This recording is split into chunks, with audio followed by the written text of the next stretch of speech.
Hashtag a racist cop humiliates and arrests black female FBI agent. He is hit with karma when he found out. The rain fell in heavy sheets that Tuesday evening, turning the city streets into shimmering rivers of reflected streetlights. Special Agent Tanya Williams gripped her steering wheel tightly, squinting to see through her windshield wipers that fought a losing battle against the downpour. Her shoulders ached from the 12-hour day she'd just completed, interviewing witnesses and collecting documents for a major bank fraud case that had consumed the past 3 months of her life. 8 years with the FBI had taught Tanya to be thorough, patient, and always prepared. Her colleagues respected her sharp mind and attention to detail. At 34, she had already led several high-profile investigations that resulted in convictions of white-collar criminals who thought themselves untouchable. Tonight, though, all she wanted was a hot shower and the leftover pasta waiting in her fridge. The traffic light ahead turned yellow. Tanya checked her speed and easily made it through before it changed to red. She relaxed slightly, knowing she was only 10 minutes from home. The flash of blue and red lights in her rearview mirror came as a complete surprise. "What on earth?" she muttered, checking her speedometer. She'd been driving under the limit due to the rain. Confused but calm, she signaled and pulled over to the curb, the police cruiser stopping behind her.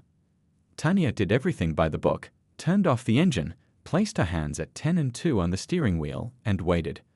The rain drummed loudly on the roof as she watched in her side mirror as Officer Mike Reynolds stepped out of his patrol car. His hand rested casually near his holster, standard procedure, but something about his posture seemed unnecessarily tense. As the officer approached, Tanya rolled down her window, the cool mist of rain immediately hitting her face. "Good evening, officer," she said politely. Officer Reynolds shined his flashlight directly into her eyes, making her wince. "License and registration," he demanded without returning her greeting. His voice carried an edge that seemed disproportionate to a routine traffic stop. "May I ask why I'm being pulled over?" Tanya asked calmly, still not moving her hands from the wheel as she'd been trained. "You ran a red light back there," Officer Reynolds stated flatly. Tanya's brow furrowed slightly. "Sir, I'm certain the light was still yellow when I entered the intersection." The officer's face hardened. "I said license and registration, now." Tanya nodded slowly. "Of course. My registration is in the glove compartment and my wallet is in my purse on the passenger seat. I'm going to reach for them now, okay?" "Just get them," he snapped. As she carefully reached for her purse, Tanya felt a prickle of unease. Something about this interaction felt off. She'd had plenty of interactions with local law enforcement throughout her career, most of them respectful and professional. This felt different. "Officer, I should let you know that I'm a federal agent," she said as she retrieved her wallet. "I'm with the FBI. My credentials are also in my wallet." Reynolds' expression changed from stern to openly skeptical. He let out a short, dismissive laugh. "Right, and I'm the Director of Homeland Security." Tanya maintained her composure as she handed over her driver's license and vehicle registration. "My FBI credentials are right here as well," she added, holding out the leather wallet that contained her badge and ID card. Reynolds ignored the badge, taking only the license and registration. "Stay in the vehicle," he ordered, before walking back to his patrol car. Through her mirrors, Tanya could see him talking on his radio, occasionally glancing at her car with what looked like suspicion. 5 minutes passed, then 10. The rain continued to pour, and a sense of foreboding began to build in Tanya's chest. She'd experienced this kind of treatment before becoming an FBI agent: the extended wait times during traffic stops, the immediate assumption of guilt, the dismissal of her statements. But it had been years since someone had treated her this way. The familiar feeling of being seen as suspicious simply because of the color of her skin made her stomach tighten. "It's just a misunderstanding," she whispered to herself. "He'll run my license, everything will check out, and I'll be on my way home." But as Officer Reynolds finally emerged from his cruiser and strode back toward her car with a tight-lipped expression and a hand firmly on his holster, Tanya knew with cold certainty that her evening was about to become much, much worse than she had anticipated. Officer Reynolds returned to Tanya's window with a tense jaw and narrowed eyes. The rain had eased slightly, but water still dripped from his police cap onto his already damp uniform. His flashlight beam cut through the darkness again, sweeping across the car's interior before settling uncomfortably on Tanya's face. "Step out of the vehicle," he ordered, his voice sharp enough to slice through the humid night air. Tanya blinked in surprise. "May I ask why that's necessary, officer?" "It's just a traffic light question, isn't it?" Reynolds' face hardened. "I said step out of the vehicle. Now." "Officer, I've given you my license and registration. I've also informed you that I'm a federal agent," Tanya said evenly, trying to keep her rising concern from showing in her voice. "If you'll just look at my credentials." "Lady, I don't care what kind of story you're trying to sell me." Reynolds cut her off, his hand moving to rest more deliberately on his holster. "FBI agent. Do you know how many people try to lie their way out of tickets every day?" The dismissive tone in his voice made Tanya's stomach knot. She'd heard that tone before. It was the sound of someone who had already decided who and what she was before she'd spoken a single word. "My credentials are right here," she said calmly, slowly holding up her FBI badge wallet again. "You can verify my identity with your dispatch. My supervisor's contact information is also." "Put your hands back on the wheel," Reynolds barked, his voice rising. A car passed by slowly, the driver rubbernecking at the scene. "I didn't give you permission to reach for anything." Tanya complied immediately, her training kicking in. Escalation wouldn't help here. She needed to stay calm and find a way to defuse the situation. "Officer Reynolds," she said, reading his nameplate, "I understand you're doing your job. All I'm asking is that you verify my identity. It will only take a moment." The use of his name seemed to irritate him further. "So now you think you're in charge here? Is that it?" He leaned down, his face closer to the window. "Let me tell you something. A fancy ID card you probably bought online doesn't impress me. And frankly, I find it hard to believe that someone like you works for the Bureau." The words hung in the air between them. "Someone like you." Tanya felt a familiar cold sensation spread through her chest, the same feeling she'd experienced countless times before, in stores where security followed her but not other customers, in restaurants where she waited longer than others for service, in elevators where people clutched their bags tighter when she entered. "What exactly do you mean by someone like me, Officer Reynolds?" she asked quietly. His expression shifted, realizing he might have said too much. "I mean someone trying to talk their way out of a ticket," he replied, "that the damage was done." They both knew what he meant. Another police cruiser pulled up behind Reynolds' car, its lights also flashing. "Back up." This was spiraling out of control. "Last chance," Reynolds said. "Step out of the vehicle voluntarily, or I'll have to remove you myself." Tanya weighed her options. As an FBI agent, she knew her rights intimately. She also knew that asserting them forcefully in this moment could be dangerous. The second officer was approaching now, a stocky man with a military-style crew cut. "I'll step out," she said finally, "but I want to be clear that I'm complying under protest. There's no legitimate reason for this escalation." She carefully opened her car door and stepped out into the light drizzle. The pavement was wet beneath her sensible work heels. The second officer, Peterson, according to his nameplate, stood a few feet away, watching with a neutral expression. "Hands where I can see them," Reynolds commanded. Tanya held her hands up at shoulder height. "Officer, my FBI credentials are on the passenger seat. If you or Officer Peterson would just take a moment to—" "Turn around and place your hands on the vehicle," Reynolds interrupted, his patience clearly gone. Tanya turned slowly, placing her palms on the rain-slicked roof of her car. The cold water seeped into her sleeves. A small group of onlookers had gathered at a safe distance, some holding out phones, recording the scene. The humiliation burned in her throat like bile. "Officer Peterson," she called out, hoping the second officer might be more reasonable, "my FBI badge is on the passenger seat. Please just verify who I am." Peterson looked uncertain, glancing between Tanya and Reynolds. "She's just stalling," Reynolds said to his colleague. "They always have some story." He turned back to Tanya, his voice dropping to a level just loud enough for her to hear. "And trust me, lady, I've heard them all. But in my experience, real federal agents don't look like housekeepers who borrowed their husband's car." In that moment, as the rain fell around them and strangers recorded her humiliation, Tanya realized this traffic stop was no longer about a yellow light. It had never been about a traffic violation at all.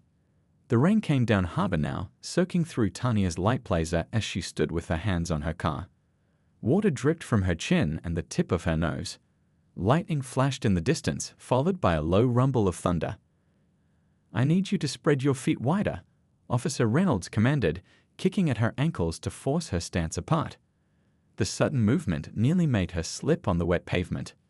"This is completely unnecessary," Tanya said, her voice steady despite the anger and humiliation building inside her. "I've been cooperating fully. If you would just check my credentials." "Quiet," Reynolds snapped. "You don't give the orders here." Officer Peterson shifted uncomfortably. "Maybe we should just check her ID, Reynolds. It would only take a second." Reynolds shot his colleague an annoyed look. "I'll handle this. You keep an eye on those people." He nodded toward the small crowd that had gathered across the street, at least 3 of them holding out phones. Tanya tried once more. "Officer, I understand you're doing your job, but this is going to become a much bigger problem than it needs to be. I am Special Agent Tanya Williams with the FBI's White Collar Crime Division. My supervisor is Assistant Director Robert Chen. His number is in my phone. One call will clear this up." For a moment, Reynolds seemed to consider her words. Then his face hardened again. "Turn around," he ordered. Tanya remained facing her car. "Sir, I'm respectfully asking you to verify." She never finished her sentence. Reynolds grabbed her shoulder and spun her around roughly, then pushed her back against the car. The impact knocked the wind from her lungs. "When an officer gives you an order, you follow it," he growled, his face inches from hers. "I don't care who you claim to be." "Reynolds," Peterson called warningly, eyeing the growing crowd of onlookers. Tanya felt cold metal close around her wrist as Reynolds snapped a handcuff on her. "Officer, listen to me," she said, her professional calm beginning to crack. "You are making a serious mistake. I am a federal agent, and this is going to have consequences." "Are you threatening me now?" Reynolds asked, twisting her arm as he secured the second cuff. The pain shot through her shoulder. "It's not a threat," Tanya winced. "It's a fact." Reynolds spun her back around to face him. Rain streamed down both their faces. "Tanya Williams, you're under arrest for disorderly conduct and resisting an officer." "I did not resist," Tanya protested, loudly enough for the witnesses to hear. Reynolds leaned in close. "You refuse to comply with my orders. That's resisting." He raised his voice for the benefit of the onlookers. "Stop fighting and this will go easier for you." "I'm not fighting," Tanya said clearly, aware of the camera's recording. "I'm complying under protest. This is an unlawful arrest." Peterson finally approached. "Reynolds, let me check the car for her ID." "She's already under arrest," Reynolds said dismissively. "We'll sort it out at the station." He began walking Tanya toward his patrol car, gripping her arm tightly above the elbow. As they passed the small crowd, a woman stepped forward. "I'm recording all of this," she called out. She didn't do anything wrong. "Ma'am, step back," Peterson warned the woman. "My FBI credentials are on the passenger seat," Tanya called to the witnesses. "My badge number is 15,873. Please remember that." Reynolds yanked her arm. "That's enough." As they reached the patrol car, the reality of the situation hit Tanya like a physical blow. After 8 years of dedicated service, after breaking cases that put dangerous criminals behind bars, after all her training and experience, she was being arrested like a common criminal, all because Officer Reynolds couldn't believe a black woman could possibly be an FBI agent. The back door of the police cruiser opened. "Watch your head," Reynolds said automatically, the politeness of the phrase a stark contrast to the rough hand pushing her down. The interior of the police car smelled of disinfectant and something sour. As Reynolds shut the door, Tanya caught sight of her own car, driver's door still open, lights still on, her FBI credentials sitting in plain view on the passenger seat. The rain was soaking into her car's interior, but that seemed like the least of her problems now. Through the window, she could see Peterson talking to Reynolds, gesturing toward her car. Reynolds shook his head stubbornly. They were arguing, but Reynolds clearly wasn't backing down. As the cruiser pulled away from the curb, Tanya closed her eyes for a moment. In all her years of law enforcement, she'd never sat in the back of a patrol car. The irony wasn't lost on her. She'd spent her career upholding the law, and now she was being taken away in handcuffs because one officer couldn't see past his own prejudice. The car splashed through puddles as they drove toward the police station. Tanya straightened her back as much as the uncomfortable seat would allow. This wasn't over, not by a long shot. The fluorescent lights of the police station buzzed overhead, harsh and unforgiving. Tanya sat on a hard metal bench, her wrists still cuffed in front of her, but clothes damp from the rain. Officers moved about, some casting curious glances her way. She kept her back straight and her face composed, though inside she simmered with a mixture of anger and disbelief. Officer Reynolds stood at the booking desk, filling out paperwork. He seemed pleased with himself, occasionally looking over at Tanya with a smug expression that made her stomach turn. Officer Peterson had followed in a separate car and now hovered nearby, looking increasingly uneasy. "Reynolds," Peterson said in a low voice, "can I talk to you for a second?" Reynolds ignored him, continuing to write on his form. "Reynolds," Peterson insisted, seriously. With an annoyed sigh, Reynolds stepped away from the desk. The two officers spoke in hushed tones, Peterson gesturing with his hands, while Reynolds shook his head repeatedly. Their conversation grew more heated, drawing the attention of a middle-aged man with salt and pepper hair and sergeant's stripes who had been passing by with a cup of coffee. "What's going on here?" the sergeant asked, approaching the two officers. Tanya watched as Peterson immediately turned to the sergeant. "Sarge, we brought in this woman for a traffic violation that escalated to disorderly conduct, but she claims she's an FBI agent, and I think we should check." "I'd already told you she's lying," Reynolds interrupted. "Every perp has a story." The sergeant looked over at Tanya, his brow furrowing. "Did anyone actually check her ID?" Reynolds scoffed. "It's a fake, obviously." "Reynolds didn't let me look," Peterson admitted. "Her purse and alleged credentials are still in her vehicle." The sergeant's expression darkened. "You left a suspect's car unlocked at the scene, with the door open in the rain." Reynolds shifted uncomfortably. "I was going to send someone back for it." "And her property?" the sergeant pressed. "I was focused on securing the suspect," Reynolds said defensively. The sergeant sighed deeply, pinching the bridge of his nose. "Peterson, go retrieve the woman's belongings immediately. And call a tow for her vehicle." He turned toward Tanya, approaching her with a professional but cautious demeanor. "Ma'am, I'm Sergeant Wilson. I understand there's been a claim about your identity." Tanya met his gaze steadily. "I'm Special Agent Tanya Williams, FBI. My credentials were on the passenger seat of my car when Officer Reynolds arrested me. I told him repeatedly who I was, but he refused to check or verify." Wilson studied her face. "You understand I'll need to verify that claim?" "Of course," Tanya replied.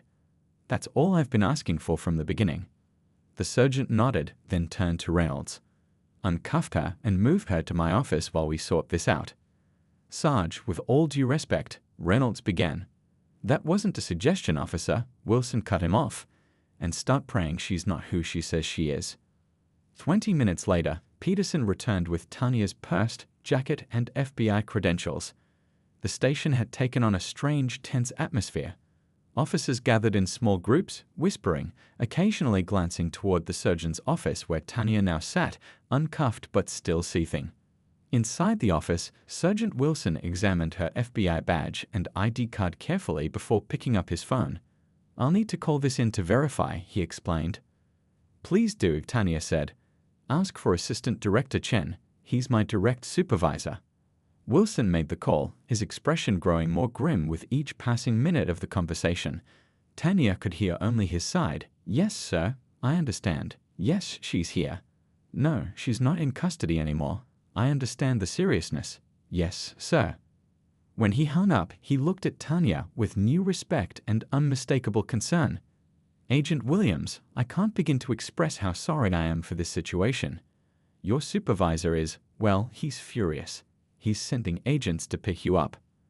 A light knock came at the door, and a young female officer poked her head in. "Sergeant, the chief would like to see you and Officer Reynolds immediately." Her eyes darted to Tanya, then quickly away. Wilson nodded and stood. "Agent Williams, can I get you anything while you wait?" "Coffee?" Water? Water would be nice, Tanya said, her voice cool but civil. And I'd like to make some calls. Of course, Wilson said, clearly relieved she wasn't being more difficult. Whatever you need. Through the office's glass walls, Tanya watched Reynolds being called into the chief's office. The swagger was gone from his walk now. As he passed by officers who had heard what was happening, they turned away, no one meeting his eyes. Word had spread quickly. Tanya pulled out her phone, which Peterson had returned with her other belongings. 13 missed calls, most from her boyfriend, who must be worried sick by now, and 3 from her mother. But first, she needed to call her FBI colleague Dan, who specialized in civil rights violations. As she dialed, she watched through the glass as Reynolds emerged from the chief's office, his face ashen. Their eyes met briefly across the station. For the first time since he pulled her over, Tanya allowed herself a small, satisfied smile. The real consequences were just beginning. The news spread like wildfire. By morning, video clips of Tanya's arrest were playing on local news stations. By afternoon, national networks had picked up the story. FBI agent wrongfully arrested read the headlines. Social media exploded with the footage captured by witnesses, each clip showing Tanya's dignified compliance contrasted with Officer Reynolds' aggressive behavior. 2 days after the incident, Tanya sat in a conference room at the FBI field office. The walls were lined with framed commendations and awards. Outside the glass doors, the office buzzed with activity, but in here, it was quiet and tense.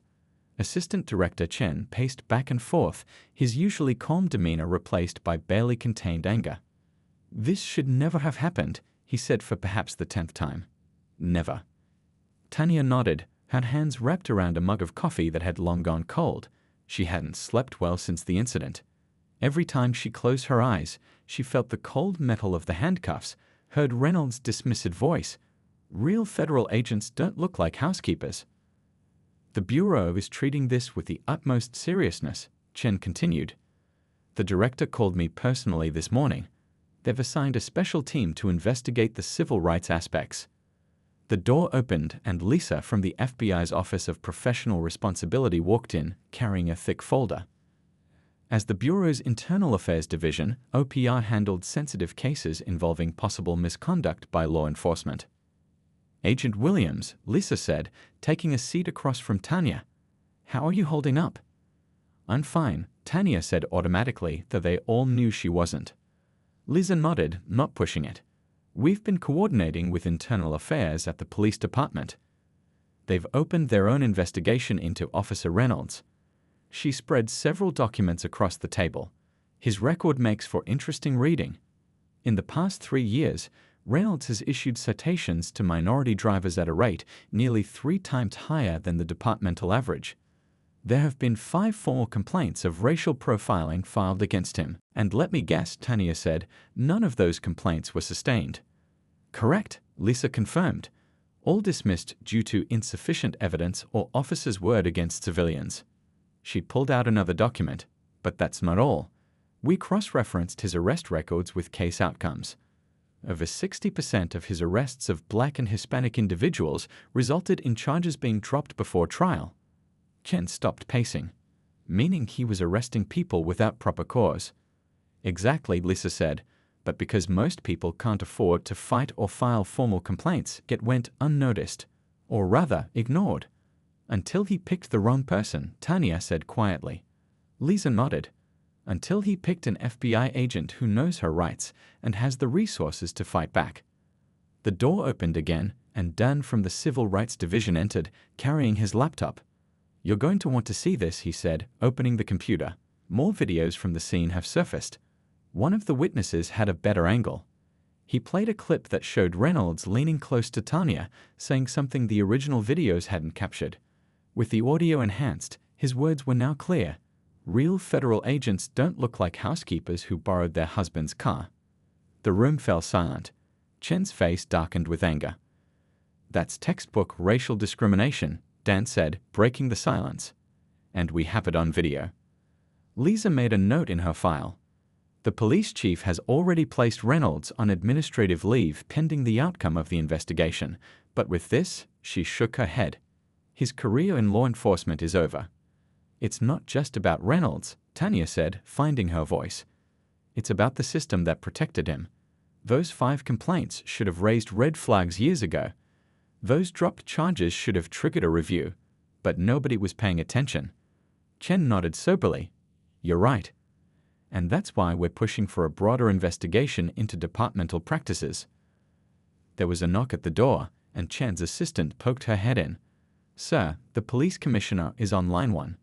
He's requesting a meeting with Agent Williams and the U.S. Attorney's Office to discuss a formal apology and possible settlement options. Tanya straightened in her chair. Tell him I'll meet, but I'm not interested in a private settlement. Whatever comes from this needs to be public and include real changes. Chen looked at her with respect. Are you sure? This could get messy and drawn out. Tanya thought about the other people Reynolds had targeted over the years. People without badges or powerful bosses or legal teams. People whose complaints had been dismissed and forgotten. I'm sure, she said firmly. If it had happened to anyone else, someone without my resources, they might still be sitting in a jail cell. The system protected him once. I won't let it happen again. Dunn closed his laptop with a smile of approval. Then let's get to work. 3 weeks after the arrest, Tanya stood in her living room watching the press conference on TV. The police chief, a stern-faced man named Howard Kraut, looked uncomfortable under the glare of camera lights as he cleared his throat and addressed the reporters. After a thorough internal investigation, this department has determined that Officer Michael Reynolds violated multiple departmental policies during his encounter with FBI Special Agent Tanya Williams. Effective immediately, Officer Reynolds has been suspended without pay pending a formal disciplinary hearing. Tanya's phone buzzed with a text from Dan. It's happening. You watching? She typed back quickly. Yes. About time. On screen, Chief Grant continued. The dashcam footage from Officer Reynolds' vehicle, along with witness videos, clearly contradict the official report he filed regarding the incident. This is a serious breach of trust, and we are treating it accordingly. A reporter shouted from the crowd, Will Officer Reynolds be terminated? The chief hesitated. I can't comment on specific personnel actions until the hearing is complete. But I want to be clear. This department has zero tolerance for racial profiling or misconduct of any kind. Tanya's boyfriend Tom walked in from the kitchen, drying his hands on a dish towel. They're still dancing around it, he observed, sitting beside her. They are, Tanya agreed, but it's only the beginning. The press conference ended, and Tanya muted the TV as commentators began to analyze what had been said. Her phone rang. Assistant Director Chen. You saw? He asked when she answered. I did. Suspension without pay is a start. It's more than that, Chen said. I just got off the phone with the U.S. attorney. They're convening a grand jury next week to consider federal civil rights charges. Tanya sat up straighter. That's fast. The evidence is overwhelming, Chen replied. Reynolds isn't just facing departmental discipline anymore. He's looking at federal charges. After they hung up, Tanya went to her home office and pulled out the thick folder of documents she'd been compiling. Inside were printouts of Reynolds' arrest records, statistical analyses showing his pattern of targeting minority drivers, and transcripts from interviews with other people he'd arrested under questionable circumstances. One woman, a nurse named Kelly, had been pulled over and searched because Reynolds claimed she looked nervous. Another man, a college professor, had been handcuffed in front of his children for reaching too quickly for his registration. Both were black. Both had filed complaints that went nowhere. Tanya had connected with a dozen people with similar stories over the past weeks. People who had faced humiliation and fear at Reynolds' hands, but lacked the means or platform to fight back. Now their voices would finally be heard. The police union had initially defended Reynolds, issuing a statement about rushing to judgment and the dangers officers face daily. But as more evidence emerged, their support wavered. Yesterday, they'd released a new statement saying they support accountability for officers who violate their oath. 2 days later, Tanya sat in a conference room at the Justice Department with U.S. Attorney Paul Washington. On the table between them lay printouts of emails from Reynolds' work account, obtained through a subpoena. These are damning, Washington said, pointing to several messages where Reynolds had used racial slurs when discussing arrests with other officers. Combined with the statistical evidence and video footage, we have more than enough for an indictment." "And the other officers who received these emails?" Tanya asked. "The ones who never reported them?" Washington nodded grimly. "The investigation is expanding. We're looking at possible failure to report and conspiracy charges for at least 3 others." That evening, Tanya turned on the local news to see Reynolds being escorted from his home in handcuffs, head down, no longer wearing his uniform. Federal agents led him to an unmarked car while neighbors watched from their driveways. The reporter's voice explained, "Former Officer Michael Reynolds was arrested today on federal civil rights charges stemming from the wrongful arrest of FBI agent Tanya Williams last month. Sources say Reynolds could face up to 10 years in prison if convicted." Tanya's phone began ringing immediately. First her mother, then friends, then reporters seeking comment. She let most calls go to voicemail, taking only Chen's. "You should be proud," he told her. "Your case has opened a lot of eyes." "It shouldn't have taken an FBI agent being mistreated for people to take notice," Tanya replied. "No," Chen agreed solemnly. "But now that they have, we need to make sure they don't look away again." Tanya glanced at the TV, where Reynolds' booking photo now filled the screen. She felt no satisfaction seeing him brought low, only a quiet resolve that something good would come from her ordeal. The system that had protected him for years was finally being forced to change. 2 years later, Tanya stood at the podium, looking out at the sea of young faces in the Police Academy auditorium. Behind her sat Chief Grant, Assistant Director Chen, and members of the newly formed Civilian Oversight Board, a direct result of what the media had dubbed the Williams incident. "I never wanted to be the face of police reform," Tanya began, her voice calm and clear in the silent room. "I never wanted my worst day to become a viral video or a case study, but what happened to me opened a door that had been kept shut for too long." The cadets watched her intently. These new recruits would join a department transformed by what had happened 2 years ago. Officer Reynolds was sentenced to 18 months in federal prison, Tanya continued. "But this story isn't really about him. It's about the systems that protected him for years while he targeted people who looked like me." She clicked to the next slide in her presentation, showing statistics from the department's own records. "Before my arrest, complaints of racial profiling were dismissed 93% of the time without thorough investigation. Officers with multiple complaints faced no consequences. Data showing disproportionate targeting of minority drivers was collected but ignored." Another click showed new numbers. "Today, every complaint is investigated by the Civilian Oversight Board. Officers now wear body cameras that cannot be turned off during encounters. Monthly data reviews flag potential problems before they become patterns." Tanya paused, looking at the diverse group of cadets before her. These changes didn't happen overnight. They happened because people refused to look away, because witnesses recorded what happened to me, because good officers like Peterson spoke up, because community members demanded better. She thought back to the long months after Reynolds' arrest. The trial had been difficult.